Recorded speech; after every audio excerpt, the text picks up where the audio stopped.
Did you know that you can improve student behaviour 80% of the time when you use positive rather than negative feedback to your students? Don't believe me? At an educational conference on behaviour management, some remarkable research showed clearly how positive reinforcement is effective in improving student behaviour. And I'm going to share the story of this research with you and how using an effective strategy to address problem behaviour is good for your well-being as a teacher.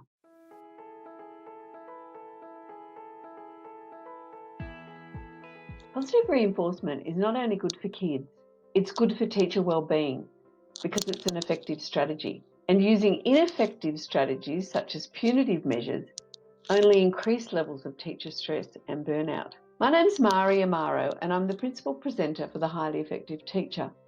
I'm a teacher and I've been supporting students and teachers for over 30 years. I'm passionate about teacher well-being and about working with teachers so that they learn to thrive in the teaching profession by implementing evidence-based behaviour management strategies that support their well-being. Teacher well-being means improved student well-being, and that contributes to better social and academic outcomes for all students. If you'd like to learn more about teacher well-being, please subscribe to our channel and ring the bell so that you receive notifications of all our videos. Positive reinforcement is anything that increases the likelihood that a person will repeat a given action. And someone can be positively reinforced in any number of ways: through a feeling of success, by other people recognising that behaviour and commenting on it, by getting enjoyment from the activity, and then any positive flow-on effects from that action. This story of research in a school in California was told by Tim Lewis at a Positive Behaviour Intervention Supports conference. This PBIS school had spent 2 years implementing universal strategies across the school. The universal strategies are the systems that schools put in place to support all students. It's the whole school approach to developing optimal school and classroom culture by providing clear behavioural expectations. This teaches students how to access support and assistance. It reinforces positive behaviour, establishes clear processes and procedures across the school and classrooms, and provides explicit teaching for the behaviours that are expected across various school settings and situations.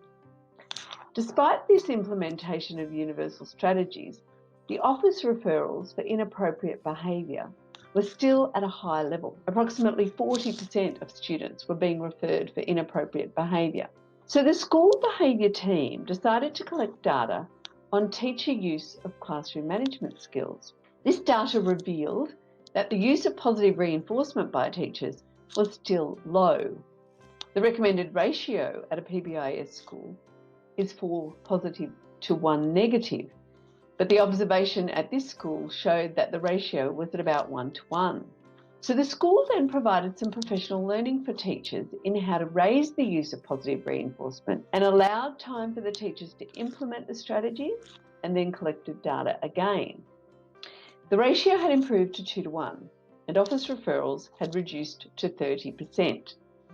This is still not the desired rate of success for the school, and so they provided some additional professional learning for staff and redoubled their efforts to improve the ratio of positive to negative. When data was again taken across the school, the ratio had increased to 5 to 1 and office referrals had reduced to 20%. So why did increasing positive reinforcement reduce inappropriate student behaviour?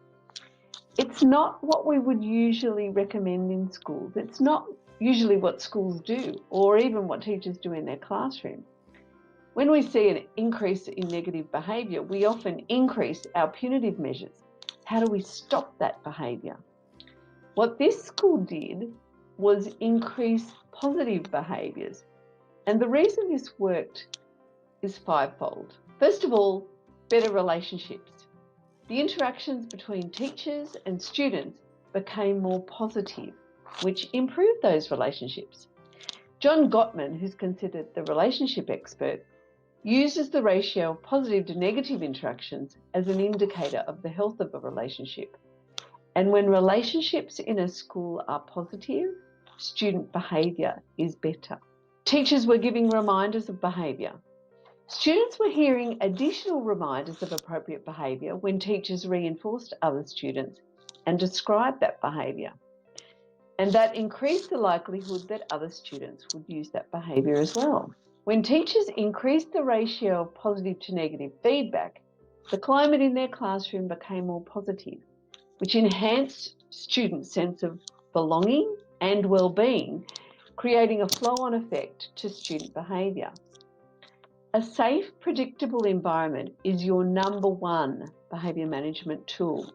So check out our video on how to set up a safe environment for your students. Teachers were focusing on the positive. When teachers were more focused on positive behaviour, the positive behaviour increased in intensity and frequency. Where attention goes, energy flows. What you focus on is what you're going to get more of. And there was support for teachers. Teachers were given the relevant professional learning and then supported to implement the strategies, which meant that they felt supported and valued and were positive about the implementation. This positive attitude then increased the sense of well-being for teachers, which in turn impacts student well-being and increases productive behaviour. The lesson here is that we don't get improved student behaviour by focusing on students' inappropriate behaviour. So let's focus on students' positive behaviour and let them know about it. Thanks for watching. Stay safe and happy teaching.